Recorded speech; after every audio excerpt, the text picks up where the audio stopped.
FOMO.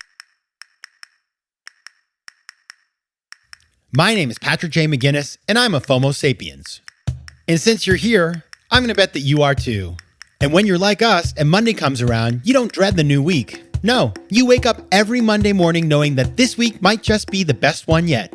This is FOMOnday, the snackable show that starts your week right with hot takes, life hacks, listener mail, and even some FOMO therapy.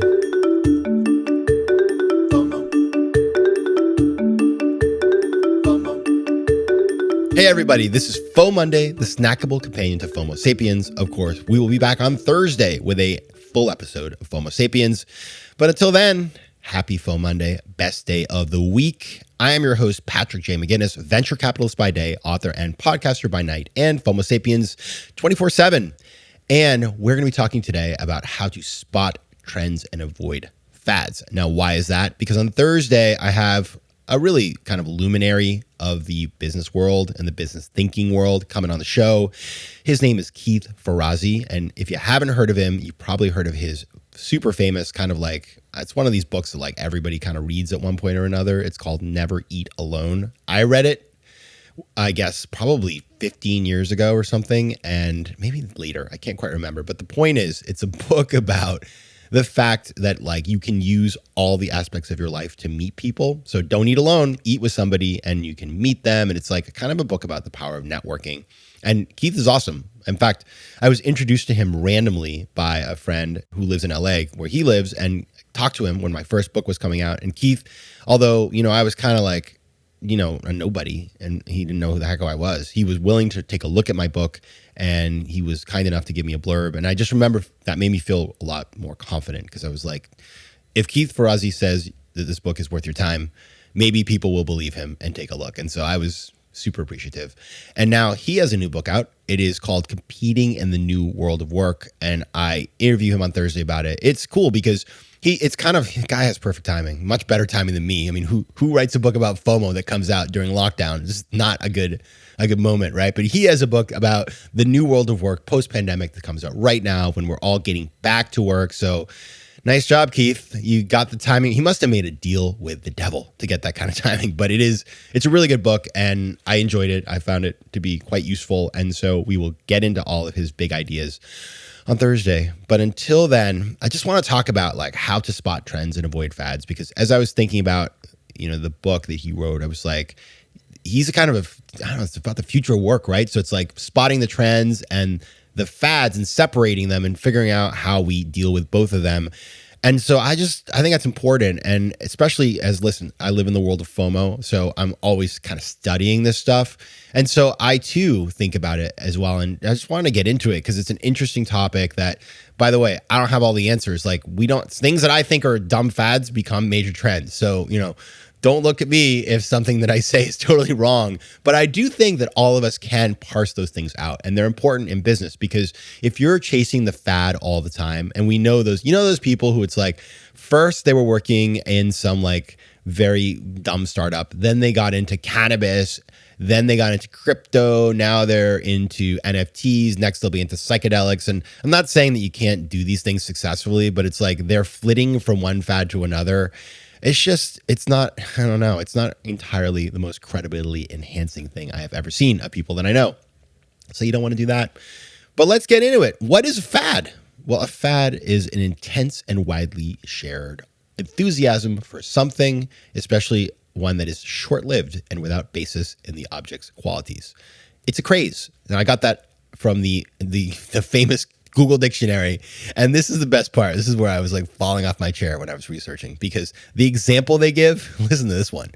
Prairie restoration is the latest gardening fad in the Midwest. Okay. I don't know what that even means. Maybe somebody from the Midwest could write me in, but I just thought that was that's an example. As a New Yorker, I was like, I don't know what that means. That's not a fad I've heard of, but it made me kind of smile. Now, fads aren't all bad, okay? Fads can have value and they can change organizations a lot. Think about the old ALS Ice Bucket Challenge. Like, when's the last time you thought of that? It was a fad, right?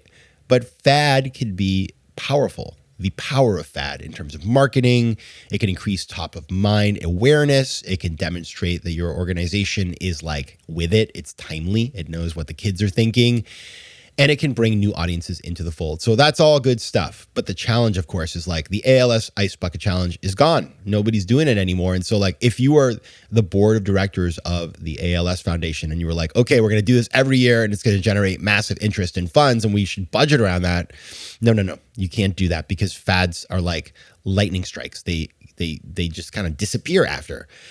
Now let's talk about a trend, right? A trend, on the other hand, gets stronger over time and it does stick around. They have identifiable and explainable rises that are driven by the needs of the audience.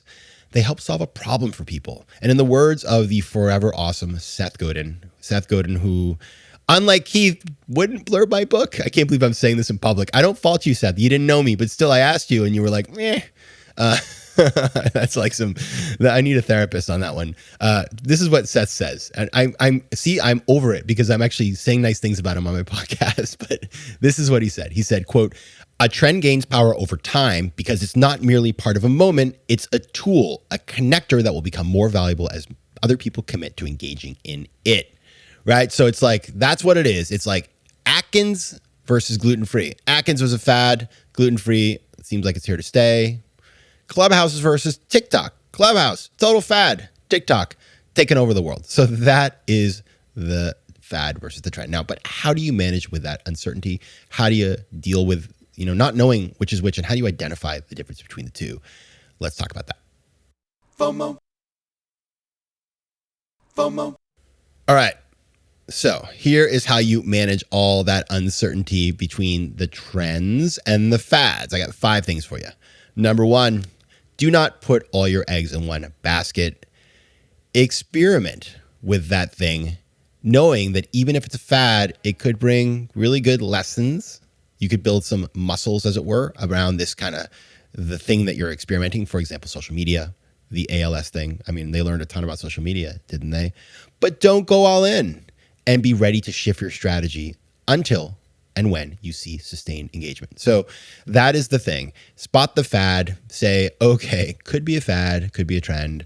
Let us dip a toe in. Let's have the 10% entrepreneur mindset. Let's learn about it.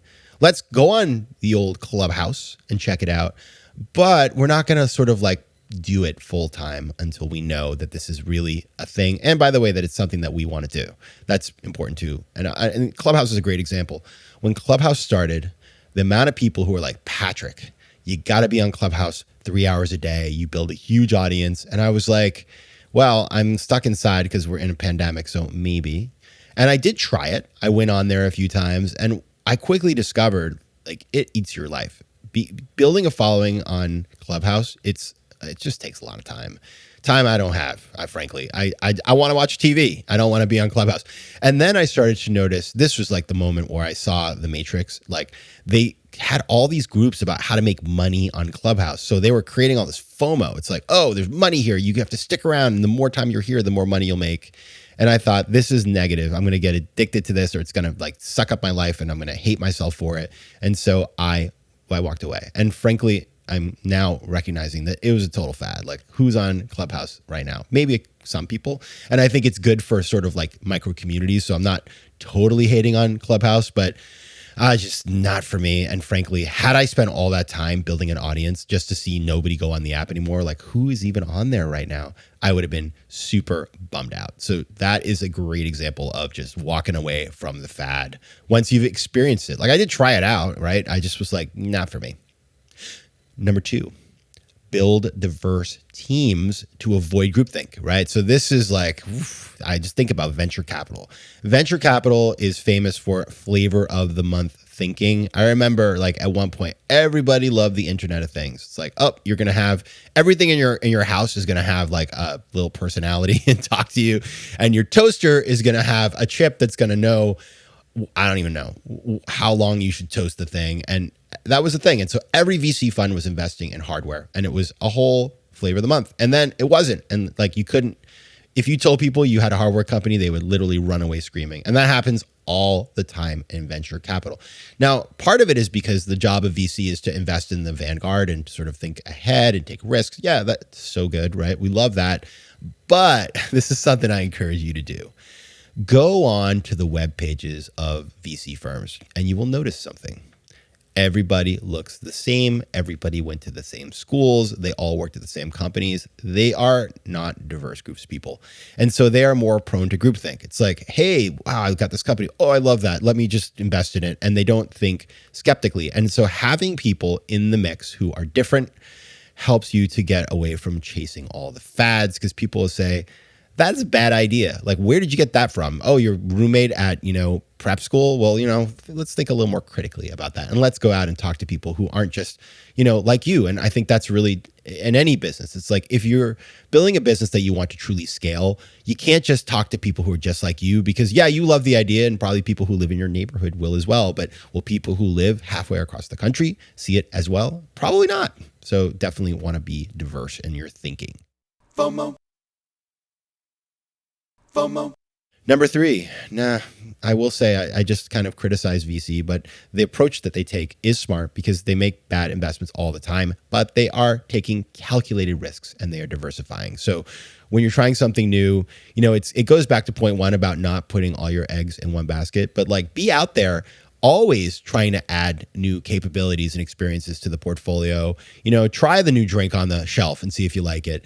Just be open-minded and don't go all in. So it's like anything else in life. Balance is really important. You're getting this from somebody who's like struggles with that. Obviously, I'm like FOMO, but I find that when I am in a business setting, like for example, we just launched merch, right? We have the FOMO Sapiens store, and I didn't put 9,000 articles on there. We put, I think it was 10. And that was originally I wanted to put 9,000, but having thought through it, I was like, well, I don't even know if people want these things. So let's just try it and see how it goes. Let's not, buy a bunch of merchandise. Let's just make a calculated risk. And then we'll see if I can create a trend or even a fad. I would take a fad at this point, but that's the way that I approach that.